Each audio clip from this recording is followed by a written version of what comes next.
Education. ছাত্ৰ-ছাত্ৰীসকল আজিৰ ভিডিঅ'টো লৈ আহিছো নৱম শ্ৰেণীৰ সমাজ বিজ্ঞান বিষয়ৰ ইতিহাস খণ্ডৰ প্ৰথম অধ্যায় ভাৰতবৰ্ষলৈ ইউৰোপীয়সকলৰ আগমন পাত্ৰীৰ অনুশীলনীৰ প্ৰশ্নৰ উত্তৰসমূহ। ১ নম্বৰ প্ৰশ্নটোত আছে ভাৰত আৰু পাশ্চাত্যৰ মাজত সাগৰীয় পথ আৱিষ্কাৰ কৰা প্ৰথম পৰ্তুগীজ নাবিকজন কোন আৰু তেওঁ কেতিয়া আৰু ভাৰতৰ ক'ত পোনপ্ৰথমে উপস্থিত হৈছিল। ইয়াৰ উত্তৰ হ'ব ভাৰত আৰু পাশ্চাত্যৰ মাজত সাগৰীয় পথ আৱিষ্কাৰ কৰা প্ৰথম পৰ্তুগীজ নাবিকজন হ'ল ভাস্কো দা গামা। তেওঁ 1498 খ্ৰীষ্টাব্দত দক্ষিণ ভাৰতৰ কালিকট বন্দৰত পোনপ্ৰথমে উপস্থিত হৈছিল। ২ নম্বৰ প্ৰশ্নটো হৈছে জলপথেৰে পৃথিৱী প্ৰদক্ষিণ কৰিবলৈ সমৰ্থ হোৱা ইংৰাজী নাবিকজন কোন আছিল। উত্তৰ ফ্ৰান্সিছ ড্ৰেক। ইংৰাজী নাবিকজনৰ নাম হৈছিলে ফ্ৰান্সিছ ড্ৰেক। ৩ নম্বৰ প্ৰশ্নটোত আছে ভাৰত ভূমিত পোনপ্ৰথমে কোন ইংৰাজ নাবিকে অনুমতি পত্ৰলৈ কেতিয়া প্ৰৱেশ কৰিছিল। উত্তৰ ভাৰত ভূমিত পোনপ্ৰথমে জন মিল্ডেন হলে 1599 খ্ৰীষ্টাব্দত প্ৰৱেশ কৰিছিলে। ৪ নম্বৰ প্ৰশ্নটো হৈছে ইংলিছ ইষ্ট ইণ্ডিয়া কোম্পানী কেতিয়া ক'ত গঠিত হৈছিল। ইয়াৰ উত্তৰ হ'ব ইংলিছ ইষ্ট ইণ্ডিয়া কোম্পানী 1600 খ্ৰীষ্টাব্দত লণ্ডনত গঠিত হৈছিলে। ইয়াৰ পাছতে ৫ নম্বৰ প্ৰশ্নটো হৈছে ইষ্ট ইণ্ডিয়া কোম্পানীৰ ভাৰতত থিতা পেলোৱাৰ দুটা উদ্দেশ্য লিখা। আমি উত্তৰত দুটা উদ্দেশ্য লিখিম, সেইকেইটা হৈছে ভাৰতৰ লগত বেহা বেপাৰ কৰা আৰু আনটো হৈছে ইংৰাজ শাসন প্ৰতিষ্ঠা কৰা। ইয়াৰ পাছতে ৬ নম্বৰ প্ৰশ্নটো হৈছে ইংৰাজৰ প্ৰথম বাণিজ্য কেন্দ্ৰটো ভাৰতৰ ক'ত কেতিয়া স্থাপিত হৈছিল। উত্তৰ ইংৰাজৰ প্ৰথম বাণিজ্য কেন্দ্ৰটো ভাৰতৰ গোলকুণ্ড ৰাজ্যৰ মছলিপট্টমত 1611 খ্ৰীষ্টাব্দত স্থাপিত হৈছিলে। ৭ নম্বৰ প্ৰশ্নটোত আছে ফৰ্ট উইলিয়াম কি। উত্তৰ ফৰ্ট উইলিয়াম হ'ল এটা বাণিজ্যিক কেন্দ্ৰৰ নাম। ইয়াৰ পাছতে ৮ নম্বৰ প্ৰশ্নটো হৈছে পৰাধীন ভাৰতৰ ব্ৰিটিছ শাসনৰ সময়ছোৱাক কোন দুটা মূল ভাগত ভাগ কৰিব পাৰি সময় উল্লেখ কৰি লিখা। উত্তৰ পৰাধীন ভাৰতৰ ব্ৰিটিছ শাসনৰ সময়ছোৱাৰ মূল ভাগ দুটা হ'ল প্ৰথমটো হৈছে মোগল সাম্ৰাজ্যৰ পতনৰ পৰা আৰম্ভ কৰি 1857 খ্ৰীষ্টাব্দৰ চিপাহী বিদ্ৰোহলৈকে আৰু দ্বিতীয়টো হৈছে 1858 খ্ৰীষ্টাব্দৰ পৰা 1947 খ্ৰীষ্টাব্দত ভাৰতীয়ৰ হাতত ক্ষমতা হস্তান্তৰলৈকে। ইয়াৰ পাছতে ৯ নম্বৰ প্ৰশ্নটো হৈছে ভাৰত চৰকাৰ আইন কোনে কেতিয়া কি উদ্দেশ্যত প্ৰণয়ন কৰিছিল।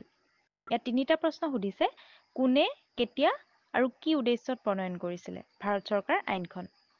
আমি উত্তৰত লিখিম ভাৰত চৰকাৰ আইন 1858 খ্ৰীষ্টাব্দত 2 আগষ্ট তাৰিখে ব্ৰিটিছ সংসদে প্ৰণয়ন কৰিছিলে আৰু এই আইনখনৰ উদ্দেশ্য আছিল ইংলেণ্ডৰ চৰকাৰক পোনপটীয়াকৈ ভাৰত শাসন কৰাৰ ক্ষমতা দিয়া।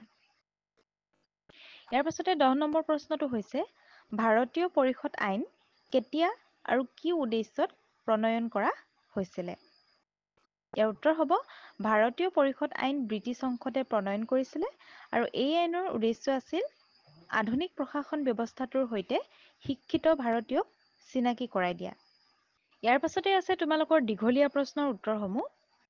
১ নম্বৰটোত দিছে ইংৰাজে ভাৰতৰ লগত বাণিজ্য চুক্তি কৰিবলৈ কৰা প্ৰচেষ্টা কেতিয়া সম্পূৰ্ণ হৈছিল তাৰ পদক্ষেপসমূহ সংক্ষেপে লিখা। আমি উত্তৰত লিখিম ইংৰাজে ভাৰতৰ লগত বাণিজ্য চুক্তি কৰিবলৈ কৰা প্ৰচেষ্টাসমূহ 1715 খ্ৰীষ্টাব্দত সম্পূৰ্ণ হৈছিল আৰু ইয়াৰ পদক্ষেপসমূহ হৈছে আমি প্ৰথমটো লিখিম প্ৰথমে 1608 খ্ৰীষ্টাব্দত ইংলেণ্ডৰ ৰজা প্ৰথম জেমছে ভাৰতৰ সৈতে বেহা বেপাৰ কৰাৰ উদ্দেশ্যে কেপ্টেইন উইলিয়াম হকিন্স নামৰ এজন ব্ৰিটিছ সদাগৰৰ যোগেদি মোগল সম্ৰাট জাহাংগীৰলৈ আবেদন পত্ৰ প্ৰেৰণ কৰিছিল আৰু কেপ্টেইন হকিন্সে আগবঢ়োৱা বাণিজ্য চুক্তিৰ আবেদন সম্ৰাট জাহাংগীৰে নামঞ্জুৰ কৰিছিল। তাৰ পিছৰটো হ'ব 1615 খ্ৰীষ্টাব্দত ইংলেণ্ডৰ ৰজা প্ৰথম জেমছে ছাৰ টমাছৰ নামৰ আন এজন ইংৰাজক পুনৰ জাহাংগীৰৰ ওচৰলৈ প্ৰেৰণ কৰিছিল। ছাৰ টমাছ ৰৱে কোনো ধৰণৰ বাণিজ্যিক চুক্তি কৰিব পৰা নাছিল যদিও সম্ৰাট জাহাংগীৰে ইংৰাজ সদাগৰসকলক চুৰাটত বাণিজ্যিক কুঠি স্থাপন অনুমতি প্ৰদান কৰিছিলে। ইয়াৰ পিছৰটো লিখিম 1715 খ্ৰীষ্টাব্দত জন চাৰ্মানৰ নেতৃত্বত ইংৰাজৰ এটা সজাতি দলে মোগল সম্ৰাট ফাৰুক হছিয়াৰক সাক্ষাৎ কৰি বাণিজ্যিক চুক্তিৰ প্ৰস্তাৱ দিছিল। এওঁৰ দিনতে ইংৰাজ সদাগৰসকলে ৩খন ফৰমান আদায় কৰে আৰু ইষ্ট ইণ্ডিয়া কোম্পানীয়ে সমগ্ৰ ভাৰতবৰ্ষত বেহা বেপাৰৰ অনুমতি লাভ কৰে। ইয়াৰ পাছতে ২ নম্বৰ প্ৰশ্নটোত দিছে ইষ্ট ইণ্ডিয়া কোম্পানীয়ে কেনেকৈ ভাৰতৰ ৩টা মূল স্থানত বাণিজ্য কেন্দ্ৰ স্থাপন কৰিছিল তাৰ ৩টা মূল কৌশল সম্পৰ্কে লিখা। আমি ৩টা কৌশল লিখিব লাগিব। উত্তৰ ইষ্ট ইণ্ডিয়া কোম্পানীয়ে ভাৰতৰ ৩টা মূল স্থানত বাণিজ্য কেন্দ্ৰ স্থাপন কৰিছিল। তাৰ ৩টা মূল কৌশল হৈছে ১ নম্বৰ কৌশলটো হৈছে ১৬১১ খ্ৰীষ্টাব্দত গোলকুণ্ডা ৰাজ্যৰ চুলতানৰ পৰা অনুমতি লৈ কোম্পানীয়ে মছলিপট্টমত এটা বাণিজ্য কেন্দ্ৰ স্থাপন কৰিছিল। ১৬১১ খ্ৰীষ্টাব্দত কোম্পানীয়ে আৰমাগাঁৱত দ্বিতীয়টো বাণিজ্য কেন্দ্ৰ মুকলি কৰিছিলে। ১৬৩৯ খ্ৰীষ্টাব্দত চন্দ্ৰগিৰিৰ লগত চুক্তি কৰি মাদ্ৰাজৰ কাষৰীয়া ঠাই এটুকুৰালৈ আৰমাগাঁৱৰ বাণিজ্য কেন্দ্ৰটো তুলি নি নতুন নাম দিয়া হয় ফৰ্ট ছেণ্ট জৰ্জ। ইয়াৰ পাছতে ২ নম্বৰ কৌশলটো লিখিম ১৬৬১ খ্ৰীষ্টাব্দত ইংলেণ্ডৰ ৰজা দ্বিতীয় চাৰ্লছে পৰ্তুগীজ ৰাজকন্যা কেথৰিনক বিয়া কৰাই যৌতুক হিচাপে বোম্বাই চহৰ লাভ কৰিছিল। ৰজা চাৰ্লছে ১৬৬৮ খ্ৰীষ্টাব্দত ৫০,০০০ পাউণ্ড ঋণৰ বিনিময়ত বোম্বাই ইংৰাজ কোম্পানীক হস্তান্তৰ কৰিছিল। তেতিয়াৰ পৰা বোম্বাই কোম্পানীৰ প্ৰধান কাৰ্যালয় পৰিণত হৈছিলে। তাৰ পিছৰটোত হ'ব ১৬৯০ খ্ৰীষ্টাব্দত জব চাৰ্নক নামৰ কোম্পানীৰ এজন বিষয়াই বংগৰ নবাবৰ লগত কৰা এখন চুক্তিৰ যোগেদি বছৰি ১২০০ টকাৰ খাজনাৰ বিনিময়ত কালিঘাটা, সূতানুটি আৰু গোবিন্দপুৰ নামৰ ৩খন গাঁৱৰ জমিদাৰী স্বত্ব কোম্পানীয়ে লাভ কৰি তাত এটা বাণিজ্য কেন্দ্ৰ আৰম্ভ কৰিছিল। এই ৩খন ঠাইৰ সমষ্টিয়ে পিছলৈ কলিকতা নগৰৰ ভেটিলৈ ৰূপান্তৰিত হৈছিল। ইয়াৰ পাছতে ৩ নম্বৰ প্ৰশ্নটোত আছে ভাৰতত ব্ৰিটিছ সাম্ৰাজ্যবাদ প্ৰতিষ্ঠাৰ পথ সুগম কৰি তোলা ইষ্ট ইণ্ডিয়া কোম্পানীৰ আটাইতকৈ উল্লেখযোগ্য ব্যক্তিজন কোন? তেওঁ কি কি কৌশলেৰে ব্ৰিটিছ সাম্ৰাজ্যৰ লাই-খুঁটা স্থাপন কৰিছিল ৪টা যুক্তিৰে লিখা। উত্তৰ হ'ব ইষ্ট ইণ্ডিয়া কোম্পানীৰ আটাইতকৈ উল্লেখযোগ্য ব্যক্তিজন কোন? Robert Clive. আৰু এই ৰবাৰ্ট ক্লাইভে ভাৰতত ব্ৰিটিছ সাম্ৰাজ্যৰ প্ৰতিষ্ঠাৰ পথ সুগম কৰি তুলিছিলে। আৰু তেখেতে ব্ৰিটিছ সাম্ৰাজ্যৰ লাই-খুঁটা স্থাপন কৰাৰ কাৰণে কেইটামান কৌশল প্ৰয়োগ কৰিছিলে। সেই কৌশল কেইটা হৈছে কৌশল ৪টা হ'ল প্ৰথমটো হৈছে ৰবাৰ্ট ক্লাইভে নিজৰ কোম্পানীৰ স্বাৰ্থত আনবোৰ বিদেশী ইউৰোপীয়ান কোম্পানীক ভাৰতৰ পৰা বহিষ্কাৰ কৰাৰ আঁচনি লৈছিলে।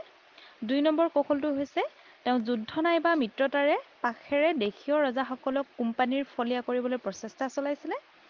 ৩ নম্বৰ কৌশলটো হৈছে বংগৰ নবাব হায়দৰাবাদৰ নিজাম অযোধ্যাৰ নবাব ৰাজপুতনাৰ ৰজা আদিয়ে কোম্পানীৰ সৈতে মিত্ৰতা কৰি প্ৰত্যেকেই নিজৰ নিজৰ কৰ্তৃত্ব বিসৰ্জন দিবলগীয়া হৈছিলে।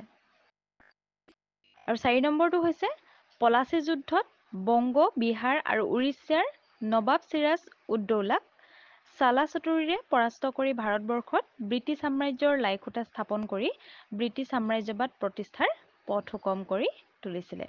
এই ৪টাই হৈছে লাই-খুঁটা স্থাপন কৰাৰ কৌশল। ইয়াৰ পাছতে আছে তোমালোকৰ ৪ নম্বৰ প্ৰশ্নটোত চিপাহী বিদ্ৰোহ সৃষ্টিৰ কাৰণবোৰ লিখা। চিপাহী বিদ্ৰোহৰ সৃষ্টিৰ কাৰণবোৰ আমি লিখিম। তাৰ আগতে আমি জানিব লাগিব চিপাহী বিদ্ৰোহ কিমান চনত হৈছিলে। কিমান চনত হৈছিলে? ১৮৫৭ চনত। উত্তৰত লিখিম ১৮৫৭ চনৰ চিপাহী বিদ্ৰোহ সৃষ্টিৰ কাৰণবোৰ হ'ল কি কি কাৰণত হৈছিলে? ৰাজনৈতিক কাৰণ, অৰ্থনৈতিক কাৰণ, সামাজিক কাৰণ আৰু এনফিল্ড ৰাইফল সম্বন্ধীয় ঘটনা এইবিলাক হৈছে চিপাহী বিদ্ৰোহৰ মূল কাৰণ। ইয়াত তোমালোকক বহলাই লিখি দিয়া হৈছে। তোমালোকে এইসমূহ ভালদৰে চাই ল'বা। ৫ নম্বৰ প্ৰশ্নটো হৈছে চিপাহী বিদ্ৰোহৰ ৪টা উল্লেখযোগ্য ফলাফল উল্লেখ কৰা। আমি কাৰণসমূহ জানিলো। এতিয়া আমি চিপাহী বিদ্ৰোহৰ ৪টা ফলাফলৰ বিষয়ে পঢ়িম। উত্তৰ চিপাহী বিদ্ৰোহৰ ৪টা ফলাফল হৈছে ১ নম্বৰটো হৈছে এই বিদ্ৰোহৰ ফলত ভাৰতত ব্ৰিটিছ ইষ্ট ইণ্ডিয়া কোম্পানীৰ শাসনৰ অন্ত পৰে আৰু ভাৰতৰ শাসনভাৰ ব্ৰিটিছ চৰকাৰৰ হাতলৈ যায়। দ্বিতীয়টো হৈছে এই বিদ্ৰোহৰ কাৰণেই মহাৰাণীয়ে ঘোষণাপত্ৰ প্ৰকাশ পায়। এই ঘোষণাপত্ৰত উল্লেখ আছে কোম্পানী চৰকাৰৰ আমোলত সংঘটিত হোৱা সকলোবোৰ চুক্তি চৰকাৰে মানি চলিব আৰু ভাৰতত নতুনকৈ ৰাজ্য বিস্তাৰ নকৰে। ইয়াৰ বাহিৰে যোগ্যতা সম্পন্ন ভাৰতীয় লোকক চৰকাৰী চাকৰি প্ৰদান কৰাৰো আশ্বাস দিয়া হয়। ৩ নম্বৰ ফলাফলটো হৈছে এই চিপাহী বিদ্ৰোহৰ ফলত ব্ৰিটিছসকলৰ চিন্তাধাৰাৰ পৰিৱৰ্তন ঘটিছিল। আৰু ৪ নম্বৰটো হৈছে ১৯৫৭ খ্ৰীষ্টাব্দৰ বিদ্ৰোহে ভাৰতত জাতীয়তাবাদৰ সূচনা কৰে। চিপাহী বিদ্ৰোহৰ পিছত ব্ৰিটিছ চৰকাৰৰ প্ৰত্যক্ষ শাসনে ভাৰতীয়ৰ মনত ক্ৰমান্বয়ে একতাৰ ভাৱ জগাই তুলিছিলে। এইকেইটাই হৈছে চিপাহী বিদ্ৰোহৰ ফলাফল। ইয়াৰ পাছতে আছে ৬ নম্বৰ প্ৰশ্নটো ভাৰত চৰকাৰ আইনৰ জৰিয়তে হোৱা ৪টা প্ৰশাসনীয় পৰিৱৰ্তন উল্লেখ কৰা। ভাৰত চৰকাৰ আইনৰ জৰিয়তে প্ৰশাসনীয় পৰিৱৰ্তন কেনেধৰণৰ হৈছিলে আমি উল্লেখ কৰিব লাগে। উত্তৰ ১ নম্বৰটো হৈছে ১ নম্বৰ পৰিৱৰ্তনটো হ'ব ভাৰত চৰকাৰ আইন অনুসৰি ভাৰতবৰ্ষৰ সৰ্বোচ্চ শাসনকৰ্তা হিচাপে গভৰ্ণৰ জেনেৰেল থাকিলে যদিও তেওঁক ভাইচৰয় অৰ্থাৎ ৰাজপ্ৰতিনিধিৰ খিতাপ প্ৰদান কৰা হয়। ২ নম্বৰটো হৈছে ভাৰত সচিব আৰু ভাৰত ব্ৰিটিছ চৰকাৰৰ সকলো আমোলা কৰ্মচাৰীৰ বেতন ভাত্তা আদি ভাৰতৰ পৰা সংগৃহীত ৰাজহৰ যোগেদি দিয়াৰ ব্যৱস্থাটো এই আইনখনত এটা বিশেষ উল্লেখযোগ্য দফা আছিলে।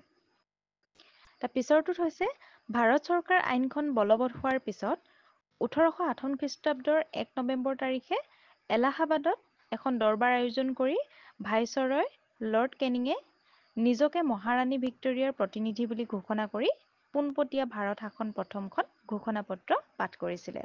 পিছৰটো হৈছে এই আইনে ভাইচৰয় আৰু প্ৰাদেশিক মুৰব্বীজনক নিযুক্তি দিয়াৰ ক্ষমতা ইংৰাজ চৰকাৰৰ হাতত ন্যস্ত কৰাৰ লগতে কোম্পানীৰ সামৰিক বাহিনীক ব্ৰিটিছ চৰকাৰৰ তলতীয়া কৰিছিল। ইয়াৰ পাছতে আছে ৭ নম্বৰ প্ৰশ্নটো লৰ্ড কেনিঙৰ দুটা প্ৰধান সংস্কাৰৰ বিষয়ে লিখা। উত্তৰ লৰ্ড কেনিঙৰ দুটা প্ৰধান সংস্কাৰ হ'ল ১ নম্বৰটো হৈছে লৰ্ড কেনিঙে শিক্ষা ব্যৱস্থাটোৰ উন্নতিৰ বাবে উদৰ শিক্ষা সংস্কাৰ আঁচনিখন ভাৰতত প্ৰৱৰ্তন কৰি প্ৰত্যেক প্ৰদেশতে এজন সচিবৰ তলত শিক্ষা বিভাগ এটা মুকলি কৰিছিল। ২ নম্বৰটো হৈছে লৰ্ড কেনিঙে সেনাবাহিনীৰ ক্ষেত্ৰত কিছু সাংগঠনিক পৰিৱৰ্তন কৰিছিলে আৰু বিভিন্ন জাতি আৰু বিভিন্ন ধৰ্মাৱলম্বী সৈনিকক একগোট কৰি এটা মিশ্ৰিত ভাৰতীয় সেনাবাহিনীৰ গোট গঠন কৰিছিলে। ইয়াৰ পাছতে ৮ নম্বৰ প্ৰশ্নটো চাওঁ আহা। ভাৰতীয় পৰিষদ আইনৰ দুটা গুণ আৰু দুটা দোষ লিখা। উত্তৰ ভাৰতীয় পৰিষদ আইনৰ দুটা গুণ হ'ল প্ৰথমে আমি গুণ লিখিম। এই আইনে ৫জনীয়া সদস্যৰ এখন কাৰ্যবাহী পৰিষদ গঠনৰ প্ৰস্তাৱ দিছিল আৰু ভাৰতৰ সচিবক এই আইনে ৩জন ব্যক্তিক কাৰ্যবাহী পৰিষদৰ বাবে বাছনি কৰিবলৈ কৰ্তৃত্ব প্ৰদান কৰিছিলে। তাৰ পাছৰটোত লিখিম ভাৰতবৰ্ষৰ আধুনিক প্ৰশাসনৰ ইতিহাসত প্ৰথমবাৰৰ বাবে দেশীয় প্ৰতিনিধিৰ অন্তৰ্ভুক্তিৰ শুভাৰম্ভণি ১৮৬১ খ্ৰীষ্টাব্দৰ আইনৰ যোগেদি হৈছিলে।